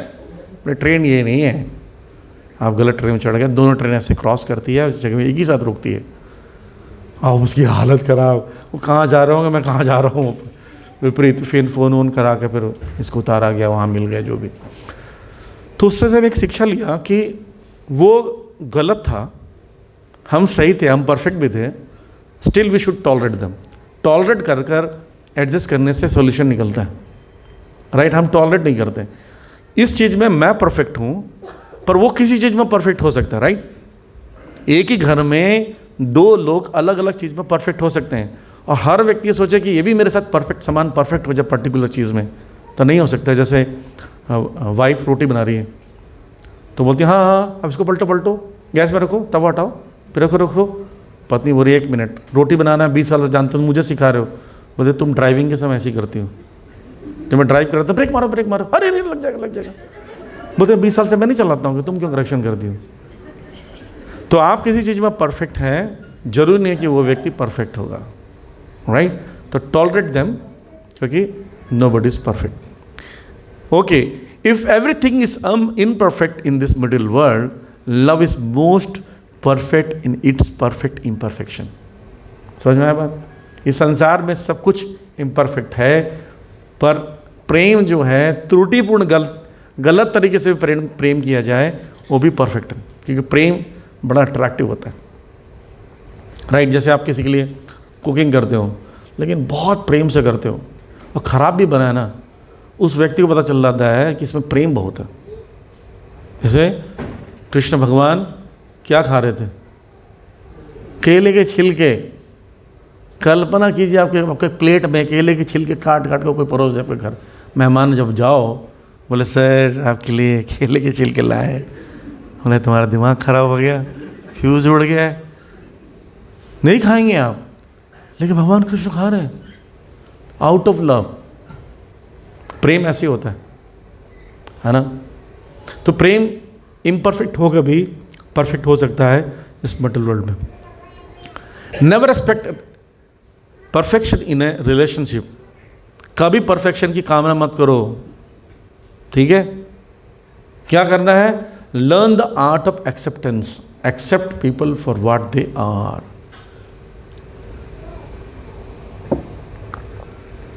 जैसा है ना टॉलरेट करो, एडजस्ट करना है फाइनली, ठीक है।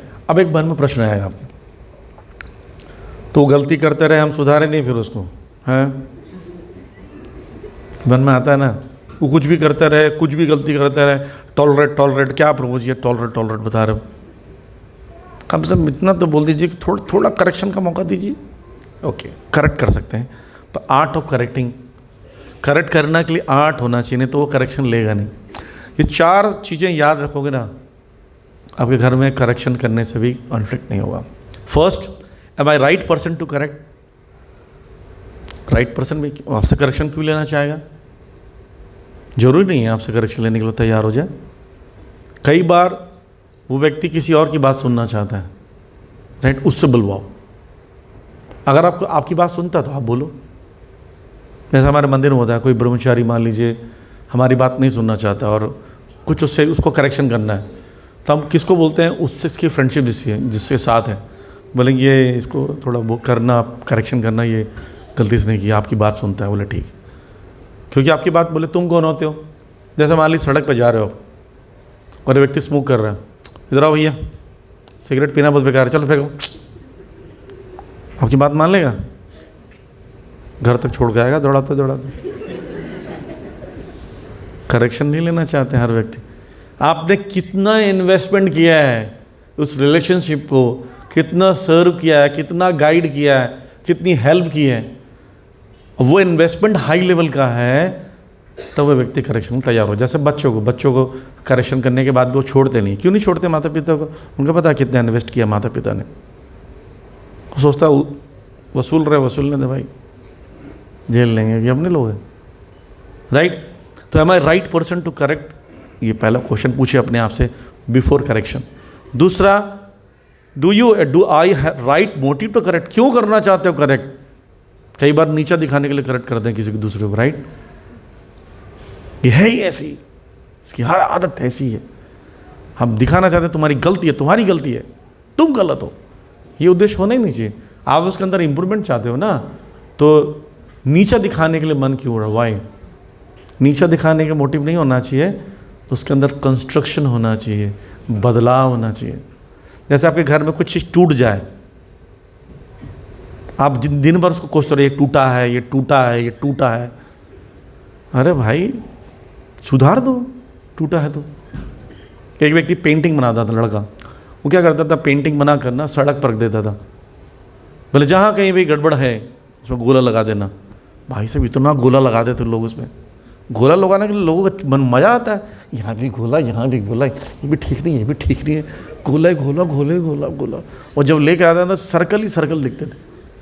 पेंटिंग ख़त्म, वो बड़ा डिस्करेज होता, बोले मैं अच्छा पेंटर नहीं हो गया। अपने फ्रेंड के पास जाता है, बोले नहीं यार तुम तो अच्छे पेंटर हो।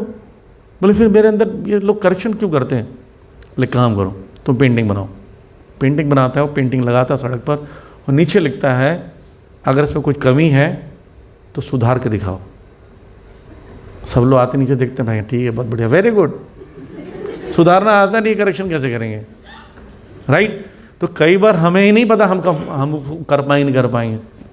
ये ठीक नहीं गा रहा है, आप गा के दिखाओ, सचिन तेंदुलकर ने एक ऐसी बॉल मारी है, हलवा गेंद को कैसे खेला इसने। हम दिल्ली में बैठकर कमरे में टीवी देखते हुए सचिन तेंदुलकर को बोल रहे हैं कि खराब खेल रहा है। जिंदगी में बैट उठाया नहीं आपने। क्यों हलवा गेंद को कैसे खेल लिया भाई? हलवा गेंद हमने ज़िंदगी में कभी क्रिकेट का सी भी नहीं पता था आपको, तो बड़ा आसान होता करेक्ट करना। पर राइट मोटिव रहेगा और आपको थोड़ा करेक्शन आपको पता है उसको करना आता है। जैसे एक बार ऑल्टर में मैं गया तो एक ड्यूटी ना पहली बार ऑल्टर में आए थे और वो पानी नहीं गिर जाता अभिषेक के बाद वो साफ़ करता वाइपर से, वो ज़िंदगी में कभी किया नहीं बेचारा। पहली बार करे वो, बस उस कमरे में ना पानी से कैसा लगा खेल रहा है, कभी इधर ले जाए कभी इधर ले जाए। बोल रहा भाई बाहर क्यों नहीं जा रहा है? बोला बाहर कैसे चले जाएगा, कभी इधर खींच दो कभी इधर खींच दो, एक तरफ ले जाओ। बोले भाई मुझसे नहीं हो रहा है। तो मैंने उसको मैंने बोला चलो ऐसा करके देखो, मैंने उसको थोड़ा करके दिखाया। बोला ऐसे करोगे खींचोगे एक तरफ ले जाओ, जहाँ ड्रेन है जहाँ ढलान है वहाँ ले जाओ। वो किया बोले हाँ तो हो जाता है। अब देखो थोड़ा सा उसको करके दिखाया मैंने, उसके अंदर एक नया डेवलपमेंट हुआ। That is called constructive way में करेक्शन करना, राइट मोटिव से। रदर नीचे दिखाना तुम किस काम की ऑल्टर क्यों हो जाते हो, ऐसे लगाते हैं, अगली बार से मत आना यहाँ पर। वो क्या सोचेगा नहीं आना चाहिए, इम्प्रूवमेंट नहीं हुआ उसमें, राइट। फिर आता है राइट वे। राइट वे का मतलब होता है कैसे बोलते हो। ये मैंने बताया था, बोलने का तरीका बहुत मैटर करता है। आधा से अधिक आप अगर बोलना नहीं जानते हैं ना, सारे रिलेशन को तहस नहस कर सकते हो, सारे रिलेशन को। जैसे एक बार किसी भक्त का मोबाइल बज गया, खुद का जो लेक्चर दे रहे थे, तो उन्होंने उठाया मोबाइल में, बोला देखो मैंने अब साइलेंट में कर दिया, आप लोग भी कर लीजिए। खुद की गलती थी, करेक्शन करके भी दूसरों को करेक्शन दिया। अच्छे ढंग से जब प्रेजेंट करते हो किसी चीज़ को तो बहुत फ़र्क पड़ता है। मैं एग्जांपल दूंगा, यहाँ पर प्रभु विष्णुपुर बैठे हैं, मैं कई बार बताता हूँ उनकी स्टोरीज।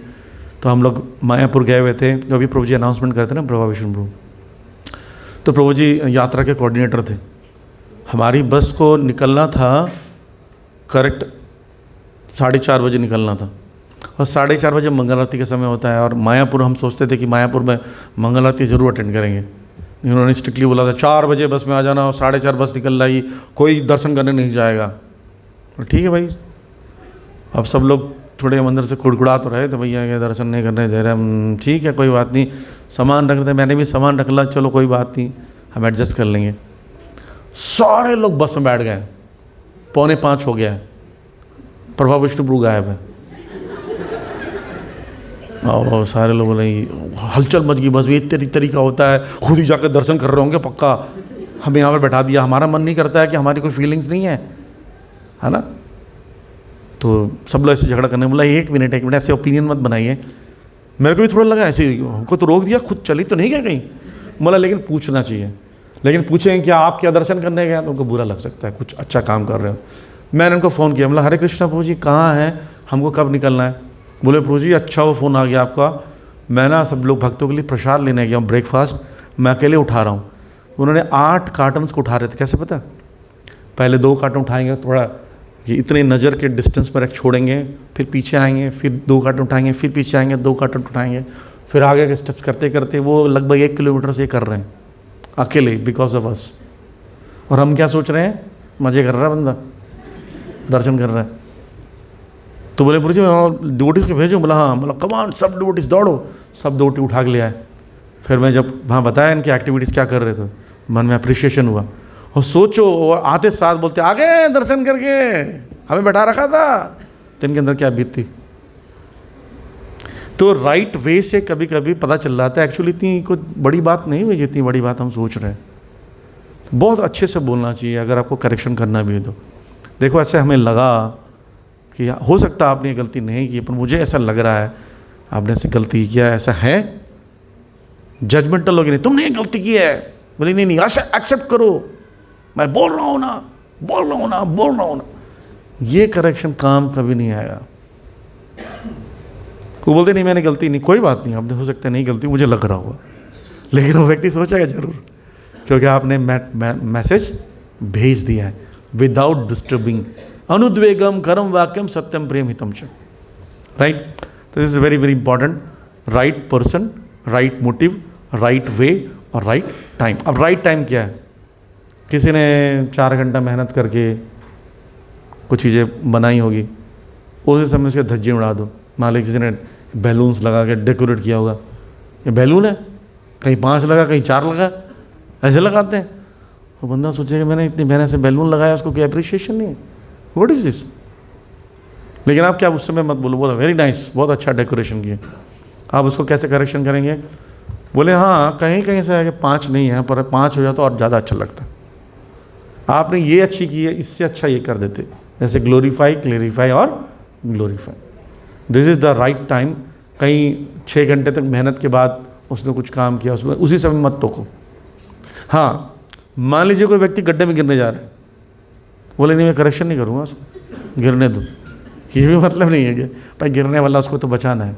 इमीडिएट इफेक्ट कभी कभी होता है, किसी कपड़ा जल रहा होगा और मान लीजिए दीपक के पास खड़ा, दीपक कपड़ा जला रहा है उसका, बोले नहीं मैं किसी को करेक्शन नहीं करता, ओवरलुक करो, भाई उसको बोल दो मर जाएगा जल के, वो एक अलग बात है। Emergency is different.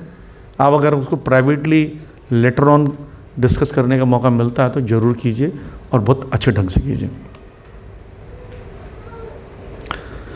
ओके, तृणादपि हमने एक श्लोक पढ़ा था, तृणादपि सुनिश्चय ना, तृण का मतलब घास था और तरोरोपि सहिष्णुना मतलब हो गया वृक्ष के समान सहना चाहिए। वृक्ष का मतलब ट्री है, TREE। टी मतलब टॉलरेंस, ऑलरेडी हम पढ़ लिए हैं। रिस्पॉन्सिबिलिटी, आप अपने काम में रिस्पॉन्सिबल हैं तो आप उसको टॉलरेट करें जो वो अपने काम में रिस्पॉन्सिबल है। तो गलतियां सबसे होती है। जैसे मान लीजिए किसी ने आपने एक वर्क डन दिया, काम करने के लिए दिया, वह बहुत अच्छे से सिंसियरली कर रहा है, मिस्टेक होगा तो क्या देखो कि वो रिस्पॉन्सिबल तो था पर फिर भी उससे गड़बड़ हो गया, तो टॉलरेट करो। ईगरनेस, आप देखिए उसके अंदर ईगरनेस है उस काम को लेकर। जैसे एक छोटा बच्चे को बोलते हैं आज अपने कमरे की आप सफाई करोगे, बोलते यस मॉम मैं करूँगा, और कमरे को बढ़िया से साफ़ करता है। और आप चेक करने गए, ये क्या है, पेंसिल का टुकड़ा से कैसे मिला, ऐसे सफाई करते हैं तो हम गंदे बच्चे कहीं गए। वो क्या सोचे पता नहीं, पेंसिल का टुकड़ा चेक करते दिन डांट पड़ रही है, अगली बार सफाई नहीं करूँगा। सफाई करने की टेंडेंसी खत्म हो गई। उसका ईगरनेस देखो, छोटा सा बच्चा इतना सारा काम करने के लिए रेडी है, एनकरेज करो उसको, राइट। इक्वालिटी, देखिए समहम सर्वभूतेषु, भगवान बोलते हैं I am equal to all. Similarly devotees को भी ये सोचना चाहिए कि हमसे भेदभाव नहीं करना है, हम भी उसके लिए इक्वल बिहेव करें। सिमिलरली आपके परिवार में लोग हैं, कुछ उनसे गड़बड़ हो जाता है, ठीक है, इट्स ओके, डील सम रख के डील करना। जैसे वृक्ष जो है आप देखते हैं धूप में, सर्दी में, पानी में, बारिश में सहन करता है। नित्यानंद प्रभु को देखिए, नित्यानंद प्रभु बलराम जी हैं और उन्होंने किसको सहन किया, जगाई मधाई को, जो एक सामान्य व्यक्ति थे उनको सहन किया, शराबियों को। शराबियों ने उनको शराब पिया, उनको ये बोलने गए थे भगवान का नाम लो, ए हो भाई एक बार तो नाम लो, गौरांग बोलो, मैं आपका दास बन जाऊंगा। नित्यानंद प्रभु जो बलराम के अवतार हैं वो बोल रहे, तो शराबी थे, हमको बोलेगा नाम लो, ले उन्हें के जो जिसमें पी रहे थे सुराही में फेंक के मारा, नित्यानंद प्रभु के रक्त निकालने लगा। हरिदास ठाकुर दौड़ के गए और किसको जाके बोले, चैतन्य महाप्रभु को, देखो देखो नित्यानंद को चोट लगी है, जगाई मधाई ने मारा है। चैतन्य महाप्रभु चक्र निकाल के आ गए, बोले तुमने नित्यानंद को मारा, मैं फिनिश कर दूंगा उसको। और स्वयं विष्णु हैं चैतन्य महाप्रभु, थोड़े चक्र निकाल लिया, लेकिन नित्यानंद प्रभु बचा रहे हैं कि नहीं नहीं नहीं इसको मत मारो, इनकी गलती नहीं है, ये तो अनजाने में ऐसा कार्य किए, इनको आप इसका अवतार इसलिए नहीं हुआ है, इनको कृष्ण प्रेम दो। तो सोचिए, मार खाए प्रेम दे एवं तो दयालु ना ही रे, मार खा के भी प्रेम दे रहे। सीम्स डिफिकल्ट, पर इसी से आप अट्रैक्टिव बनते हो। कोई व्यक्ति अच्छा बिहेव करता है, हम्बल है, टॉलरेंट है, तो ज़्यादा अट्रैक्टिव है। एरोगेंट है, मिसबिहेव करता है, जवाब देता है, आप उसको पसंद नहीं करते हो, तो आपको कैसे लोग पसंद करेंगे, राइट। श्रील प्रभुपाद जी बड़ा अट्रैक्टिव। प्रभुपाद जी जब गए थे 70 ईयर के थे, 70 ईयर के बूढ़े व्यक्ति को कौन पसंद करेगा, लेकिन प्रभुपाद जी को पसंद किए। उन्होंने क्या किया, अपने हाथों से कई व्यंजन बना बना के खिलाया उनको। जिस दिन पता है उनको दीक्षा दी थी अपने शिष्यों को, उस दिन जो प्लेट में खाया प्लेट छोड़ दिए, बर्तन छोड़ दिए, सब कमरा से झूठा छोड़ दिए। प्रभुपाद जी सारा चटाई उठाई उठा के फोल्ड किया, बर्तन धोई, पोछा लगाया, कितना टॉलरेट किया हुआ। पता उसके कारण क्या हुआ, इतना प्रेम करने लगे प्रभुपाद जी से लोग कि ये बोलते थे we don't know who is Radha Krishna will die for Swami ji. हम तैयार हैं स्वामी जी के लिए, मरने के लिए तैयार हो जाएंगे अगर बोल दें। प्रभुपाद जी बोलेंगे जंप कर दो, यहाँ से जंप कर देंगे। क्यों? कि इतने प्रेम किया, उन्होंने सर्व किया, राइट। सो सहन करने से रिलेशनशिप ज़्यादा बिल्डअप होता है। तो ये रिकैप करते हैं। टॉलरेंस में देखा, हमें रिलेशनशिप को क्या करना है, डेवलप करना है, मेंटेन करना है, ग्रो करना है।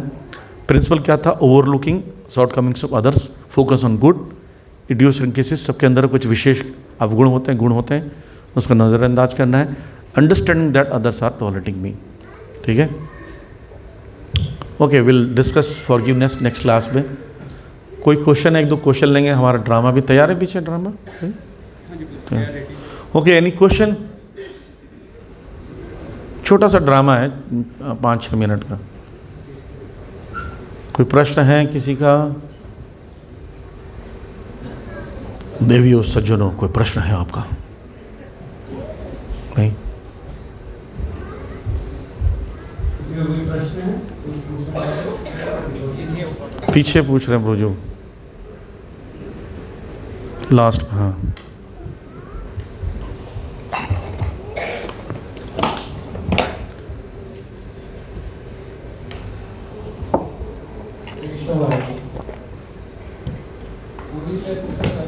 थोड़ा पास से बोले। जैसे आपने सब बातें बताई हैं उसमें कई बार ऐसा होता है कि फैमिली में जैसे हमारे बच्चे हैं तो वाइफ है, तो उसमें ऐसा होता है कि हम लोग पूरा अपनी तरफ से करते हैं कि तुम लोग क्या जाए और ऐसा होता है, ऐसा होता है। तो क्या कारण होता है कि वो सब चीज़ देखने के बाद भी उसको नज़रअंदाज करते हैं और बिल्कुल ध्यान देते हैं। हाँ, ये सब चीज़ ऐसी है, जबकि देख रहे हैं और कुछ भी अच्छी बात करते हैं जो है वो उनमें कोई सुधार नहीं हो रहा है। हाँ, ठीक है। तो इसके लिए मैं बताता हूँ, इनका प्रश्न बड़ा जेन्युइन है कि कई बार हम अपने घरों में चाहते हैं कि वो भी स्पिरिचुअलिटी में आ जाए या उसमें सुधार हो जाए, पर देखते हैं वो काफ़ी समय के बाद भी सुधार नहीं हो रहा है। तो इसके लिए अब लास्ट सेशन है, उसका नाम क्या था लास्ट सेशन का? पेशेंस, याद है? आप ह्यूमिलिटी भी होगा, फॉरगिवनेस भी होगा, टॉलरेंस भी होगा, एप्रिशिएशन भी होगा, लेकिन इसके बाद भी कभी कभी कुछ गड़बड़ होगा। देखिए, पर मैंने उस दिन बताया था ना, आप यहाँ से घर जाओगे और घर जाके बताओगे, बता मैं सेमिनार सुन के आ रहा हूँ। कौन से? तुम क्या कर रही थी? टीवी देख रही थी, कर्मी कहीं की। आप ऐसे बिहेव करोगे तो उसके अंदर कैसे सुधार होगा? आप जब यहाँ से घर जाते हो, आप अपने घर वालों से, ये पेरेंट्स हो, बच्चे हो, उनके साथ बेटर बिहेव करोगे ना, तो वो सोचेगा जहाँ से जा रहे हैं बहुत सही जगह जा रहे हैं। मैं अपना एग्जांपल लेता हूँ। मैं जब स्टूडेंट लाइफ में था, मैं यहाँ भक्ति में आ रहा था, तो मेरे को मेरे मोहनोपत जी जो मेरे शिक्षक वो क्या बोलते हैं कि जब घर जाना ना तो टीवी देखना। बोला प्रभु जी आप तो टीवी देखना मना करते हैं। बोले घर में देखना, थोड़ी देर के लिए देखना, कुछ डिस्कवरी चैनल वगैरह देख लेना, मम्मी के साथ किचन में कटिंग करो, पापा के साथ बैंक वैंक जाओ, मार्केट जाओ। मैं ऐसा करने लगा। टीवी देखता तो बोले लड़का नॉर्मल है। लोग तो एबनॉर्मल कब समझते हैं? जो भक्ति करेगा तो। और जब किचन में जाकर मैं उनके लिए कुछ कटिंग करने लगा, मम्मी बोलती तुझे तू ठीक है बेटा, क्या हो गया तुझे? किचन में कहाँ से आ गया तू?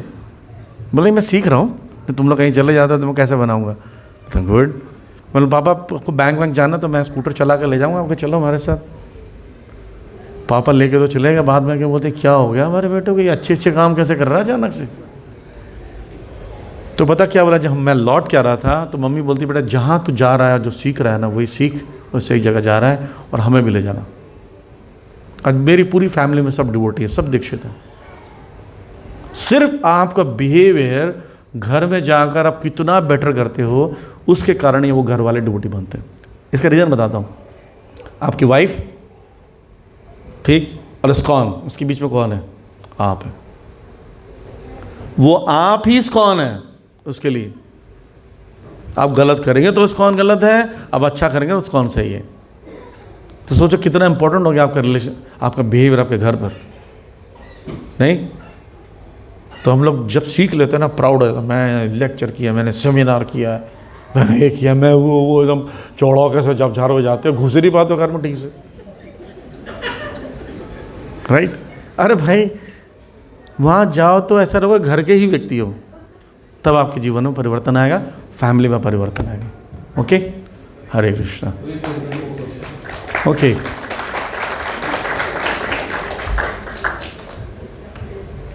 हरिओम विष्णु। तो कुछ मेरा क्वेश्चन यही है कि आपने बताया कि रिश्ते बनाने के लिए व्यक्ति को झुक जाना चाहिए।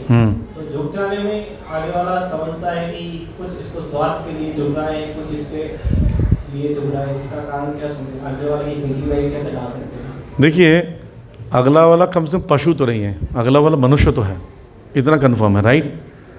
अगर आप सचमुच एक अच्छे व्यक्ति हैं ना, देखिए आप सब लोग यहाँ बैठे हैं, आप सब अच्छे व्यक्ति को पहचानते हो, बैठ जाइए प्लीज़। अच्छे व्यक्ति को पहचानते हो, तो आप जब झुकते हो ना तो उसको एक मैसेज जाता है कि ये व्यक्ति अच्छा है। उस समय हो सकता है, आप कई लोग ने लास्ट टाइम पूछा था, वो मिसयूज़ करेगा, वो झुक जाओगे तो और दबाएगा, पर ज़रूरी नहीं है। देखना आपके ऑफिस में एक ईमानदार व्यक्ति रहता है, सब उससे डरते रहते हैं, ईमानदार व्यक्ति सच बोल देगा कहीं। अच्छे व्यक्ति से सब रिस्पेक्ट करते हैं, शुरू भी नहीं करेंगे। जैसे हम डिवोशन में जब आए तो मेरे फ्रेंड्स हैं, रिलेटिव्स हैं, वो बोले क्या 100 चूहे खा के बिल्ली हज को चली, ये सब बोलते ना लोग। हम कुछ नहीं बोलते थे, हम सोचते थे कि कम से कम हज को चली तो ये तो चूहे अभी भी खा रहे दो, कुछ नहीं बोलना। तो वो कमेंट्स करते रहे। After long time, many years, वो अपने घरों में हमको बुलाते हैं कि आप हमारे घर में कभी आइए। लैंग्वेज चेंज हो गया रिलेटिव्स का, पहले बोलते थे कि दिखावा करते हो, अब बोलते अपने चरण रख दो हमारे घर पर। सी, हमने नहीं उनको जाके शो किया, कुछ मैजिक शो किया उनके दिमाग में, लेकिन बस अपना बिहेवियर अच्छा रखा और सामने वाला लोग लगे कुछ तो उसके अंदर है, कुछ तो बंदा सही है, अपने आप रेस्पेक्ट करने लगता है। अच्छी चीज़ की ना सब रेस्पेक्ट करते हैं, याद रखना। वो बोलेंगे नहीं, अंदर से जरूर करेगा रेस्पेक्ट, ठीक है? उसमें वक्त निकल जाए, वो बहुत ज़्यादा वक्त नहीं निकलेगा, लेकिन रिश्ते चले जाएंगे तो क्या होगा? वक्त चला जाए तो कोई ठीक दिक्कत नहीं है, और रिश्ते चले जाए तो कैसे लाओगे? आपने बोला नहीं हम सही हैं, हम दिखा देंगे हम कौन है, तो रिश्ते चले जाएंगे फिर अलग, तब तो वक्त ही वक्त है आपके पास, ठीक है? Okay, thank you very much. Hare Krishna, Srila Prabhupada की। सभी लोग हरे कृष्णा मंत्र का उच्चारण करें प्रभु जी के। हरे